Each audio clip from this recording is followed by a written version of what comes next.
લોકમત ન્યૂઝમાં આપનું સ્વાગત છે। સયાજીબાગમાં દીપડાના એન્ક્લોઝરમાં નો એન્ટ્રીમાં ઘૂસીને દીપડાને પાંજરા પાછળથી દોડાવીને રીલ બનાવનાર સુજલ આખરે જૂ સત્તાધીશો સમક્ષ હાજર થયો હતો। તપાસમાં તે સુંદરપુરાનો હોવાનું ખુલ્યું હતું। તેના બે સાગરીતો આવ્યા ન હતા। જો કે વન વિભાગના કાયદાનો ભંગ બદલ તેને અને તેના બે મિત્રોને કુલ 6,000નો દંડ કરાયો હતો। સુજલ અને તેના 8 જેટલા મિત્ર રવિવારે 4:30 વાગે સયાજીબાગમાં આવ્યા હતા, જે પૈકી 3 મિત્રો રીલ બનાવવા દીપડાના એન્ક્લોઝરમાં નો એન્ટ્રી એરિયામાં પ્રવેશ્યા હતા। વિકાસસિંહ અને અતુલસિંહ ત્યાં જ ઊભા રહ્યા હતા, જ્યારે સુજલ દીપડા પાસે પહોંચી તેને દોડાવ્યો હતો। તપાસમાં ખુલ્યું હતું કે સમાચાર મીડિયામાં આવ્યા બાદ તેને તેના કટિંગને રીલમાં મૂકી બડાઈઓ મારી હતી। સોશિયલ મીડિયા ઉપર ફોલોઅર વધારવા આ હરકત કરી હોવાની કબૂલાત કરી હતી। છેવટે તેની પાસે માફીનામું લખાવીને દંડ વસૂલવામાં આવ્યો છે। દીપડાની રીલ બનાવનાર સુજલ સિવિલ એન્જિનિયરિંગમાં અભ્યાસ કરે છે। રીલ બનાવવા વાઇલ્ડલાઇફ એક્ટની કલમ 38 જેનો ભંગ બદલ કાર્યવાહી કરાઈ અને 51 AB અંતર્ગત દંડની વસૂલાત કરવામાં આવી હતી।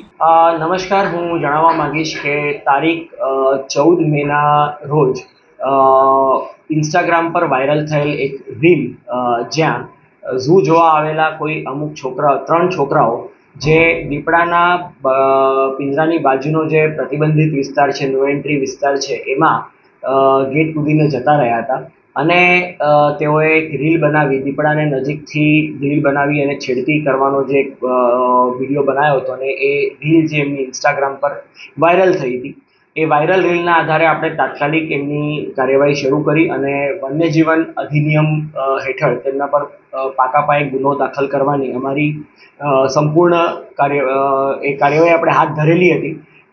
સદર બાબતની જાણ સયાજીગંજ પોલીસ સ્ટેશનમાં કરેલી હતી અને આ બાબતની જાણ વન વિભાગને પણ કરેલી હતી અને ઝૂ ઓથોરિટીના નિયમ મુજબ ઝૂમાં પ્રાણી પક્ષીઓની પજવણી કરવી તથા પ્રતિબંધિત વિસ્તારમાં પ્રવેશ કરવા માટે જે ગુનો સેક્શન 38J અને સેક્શન 51(1)B અંડર ગુનો દાખલ કરવાની અમારી કેસ કરવા અમે સંપૂર્ણ કાર્યવાહી કરવામાં માટેની અમારી તૈયારી થઈ ગઈ હતી।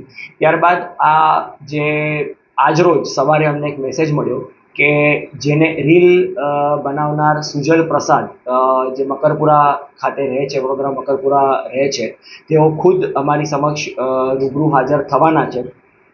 છોકરાનું સ્ટુડન્ટ એ જોઈ અને અમે આ રાહ જોઈ કે એ જો સામેથી હાજર થાય તો આપણે એની સામે પાકો કેસ કરીએ તો એનું આખું સ્ટુડન્ટ લાઈફ, એનું કરિયર ખરાબ થાય, એટલા માટે અમે કેસ માટે અટકાયા અને આજરોજ 3:30 વાગે સુજલ પ્રસાદ એના પિતાશ્રી સાથે અમારા ઓફિસમાં રૂબરૂ હાજર થયા અને તેઓએ મીડિયા સામે કબૂલાત આપી કે તેના દ્વારા આ ભૂલ થયેલ છે અને હવે પછી ભવિષ્યમાં કોઈ દિવસ આવી ભૂલ કરશે નહીં। તેમ છતાં નિયમ મુજબ જે દંડની જોગવાઈ છે એ દંડની જોગવાઈ કરવામાં આવશે અને લેખિતમાં માફીનામું સુજલ પ્રસાદ જોડેથી લેવામાં આવશે, જેથી કરીને ભવિષ્યમાં, અને આ મેસેજ હું ક્લિયર આપવા માગું છું, છોકરાઓ જે ભણો છો સારી રીતે ભણવામાં પોતાનું ધ્યાન આપો। આવી રીતના રીલ્સ બનાવીને ફોલોઅર્સ બનાવીને આ એક મેસેજ હું સોસાયટીને, સમાજને ખાસ આપવા માગું છું કે ઝૂ બિલકુલ જોવા આવો, સારી રીતે ઝૂ જુઓ, ઝૂ જોઈને જ્ઞાનની વાતો તમારા રીલ થ્રુ સ્પ્રેડ કરો, નહીં કે આવી વાતો કે જેનાથી સમાજમાં ખોટો મેસેજ પાસ થાય અને યુવા પેઢીને ગેરકાયદેસર પ્રવૃત્તિઓ કરવાનું પ્રોત્સાહન મળે, એવું ના થવું જોઈએ। યુવા સમાજનો એક બહુ મોટો ભાગ છે। છોકરાઓએ આવી વસ્તુઓ કરવી ટાળવી જોઈએ।